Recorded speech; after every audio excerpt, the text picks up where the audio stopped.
Obrim pàgina cultural amb un teatre una mica particular i peculiar. Primer perquè es tracta de titelles i segon perquè està situat dins d'una casa, dins d'un domicili. Però ni una cosa ni l'altra li resten atractiu. Ara ho veuran. Ens traslladem a Torroella de Montgrí per visitar aquest, podríem dir, món particular. Aquesta és la història d'una passió en un poble petit pels titelles i per la música. La que tenen Dolça Vilallonga en el món del teatre des de fa uns 25 anys i la seva parella, el compositor càntabre Eduardo Rincón. Una passió que els ha dut a muntar un teatre a dins de casa seva. Un dels escenaris té l'amagatall domèstic al pati interior d'aquesta casa del casc antic de Torroella de Montgrí, la compra de la qual, explica la parella que formen, la Dolça i l'Eduardo, és l'únic bon negoci que han fet plegats. No hi caben més de 50 persones per sessió al Teatre de Titelles, muntat a la planta baixa de la casa, un teatre que els seus pares tracten talment com un fill. Lo planteamos justamente para estar en la calle.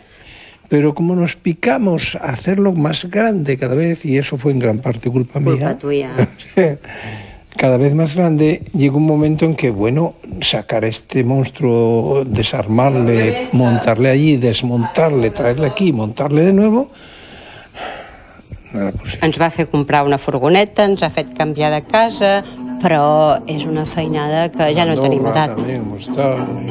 Y cada vez que salíamos era un trabajo brutal. Peor. Más que un hijo, peor. Té l'estudi al pis de dalt i a punt d'estrena composicions seves a Santander i a Praga. Eduardo Rincón fa de tècnic durant les funcions de Titelles i assessora musicalment les creacions escèniques de la Dolça. El Teatre Musical del Montgrí té en el repertori des de la flauta màgica de Mozart fins a uns contes polítics que fan protagonistes els gossos de Buix i Aznar o els immigrants en patera i que tenen preocupacions ecològiques com el monstre de la Pedrera que amenaça la muntanya del Montgrí, símbol local. El titella del monstre, per cert, està fet amb restes de troncs trobats a la platja veïna de la Gola del Ter. Toni Puntí, TV3, Torroella de Montgrí.